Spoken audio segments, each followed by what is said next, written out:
Matahari adalah bintang dan bukan planet, dan merupakan salah satu daripada lebih 109 bintang. Matahari adalah pusat bagi sistem suria. Matahari merupakan bola gas amat besar dan panas, dan berlakunya tindak balas nuklear yang mana mengekalkan cahaya dan haba kepada bumi. Matahari adalah jirim paling besar dalam sistem suria, dan ia lebih kurang 98% daripada jumlah jisim dalam sistem suria. Diameter matahari adalah lebih kurang 870,000 batu samahan dengan 1,400,000 km. Itu adalah lebih kurang 109 kali saiz bumi. Dan matahari adalah 333,000 kali lebih berat daripada bumi. Matahari kelihatan besar dan terang daripada bintang-bintang yang lain kerana matahari adalah bintang yang paling dekat dengan bumi. Jarak purata matahari dengan bumi adalah 92,580,000 batu. Dan jarak antara matahari dengan bumi adalah 400 kali lebih daripada jarak antara bumi dengan bulan. Tetapi cahaya daripada matahari mengambil masa lebih kurang 8 minit untuk sampai ke bumi. Tanpa matahari, bumi tidak boleh menyokong kehidupan, kerana matahari membekalkan haba dan cahaya yang diperlukan oleh bumi untuk menyokong kehidupan. Tenaga surya atau matahari merupakan sumber tenaga utama di bumi. Tanpa matahari, tidak ada kehidupan di muka bumi ini. Tidak ada fotosintesis yang membolehkan tanaman membuat makanan, dan tidak ada juga pasang surut air yang mengubah bentuk pantai dan muka bumi.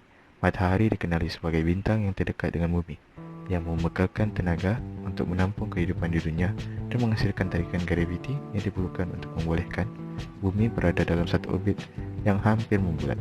Pergerakan bumi mengelilingi matahari pada asasnya dipengaruhi oleh tarikan graviti di antara bumi dengan matahari.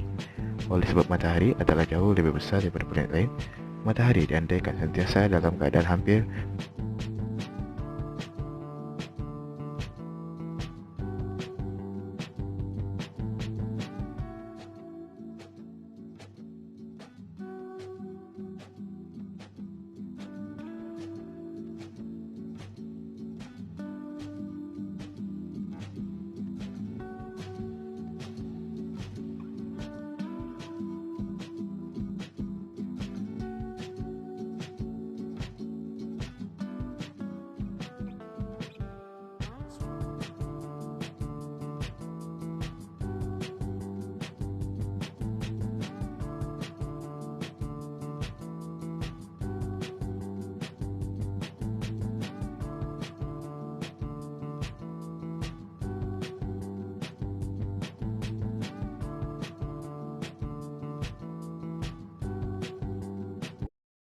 من الشيطان الرجيم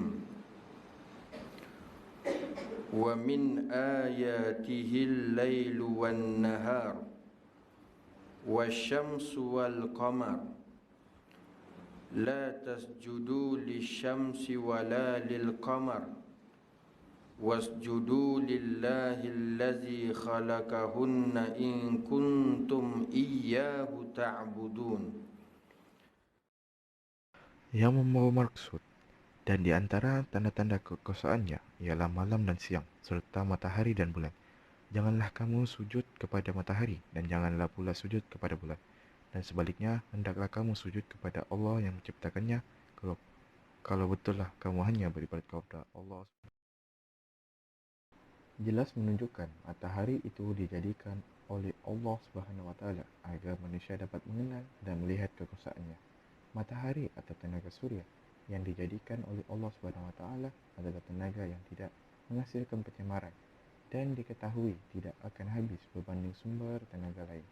Tenaga surya yang dipancarkan ke atas muka bumi pada setiap minit sudah melebihi tenaga yang diperlukan di bumi dalam setahun. Oleh itu, tenaga surya yang diberikan perlulah dimanfaatkan dengan sebaiknya, mungkin sebagai sumber tenaga untuk memastikan pembangunan negara pada masa akan datang tidak terjejas.